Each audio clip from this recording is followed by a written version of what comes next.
নমস্কাৰ মৰমৰ ছাত্ৰ ছাত্ৰীসকল প্ৰতি দেওবাৰৰ দৰে আজি দেওবাৰেও মই ব্যাকৰণৰ অন্য এটা বিষয় লৈ তোমালোকৰ মাজলৈ আহিছোঁ। ছাত্ৰ ছাত্ৰীসকললৈ মোৰ এটা বিনম্ৰ অনুৰোধ যে তোমালোকে যদি চেনেলটো এতিয়ালৈকে ছাবস্ক্ৰাইব কৰা নাই চেনেলটো ছাবস্ক্ৰাইব কৰিবা, লাইক শ্বেয়াৰ আৰু কমেণ্ট কৰিবা। আজি আমি আলোচনা কৰিম ছবি। ছবি প্ৰত্যেক স্তৱকত দুটাকৈ চৰণ থাকে।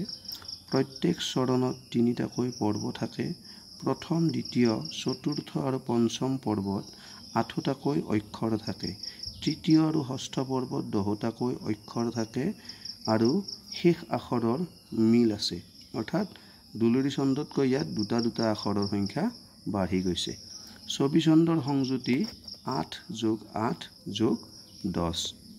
ভবিষ্য আসাম আশা ধৰম সাহিত্য ভাষা যি মহাপুৰুষে দান দিলে আহা মিলি সকলোৱে সিগুৰু শংকৰ পাৱে পুষ্পাঞ্জলি দিও কৌতূহলে।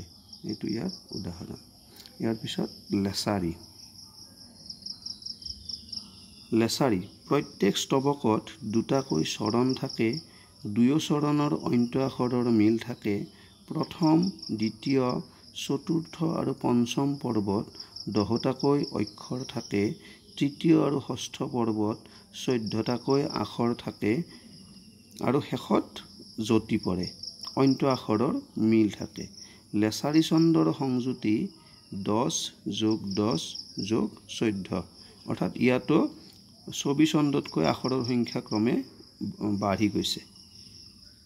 ইয়াৰ উদাহৰণ: চাৰি ভাতৃৰ মৃত্যু শুনি তবত ভৈলেক মহামানী বুঢ়িল বুলিয়া যাজ্ঞসেনী ধৰিলন্ত কতবেলি বহি আছিলন্ত ৰামকৃষ্ণ হৰি উচ্চাৰন্ত মনত গুণিয়া আচন্ত নৃপতি সন্ত।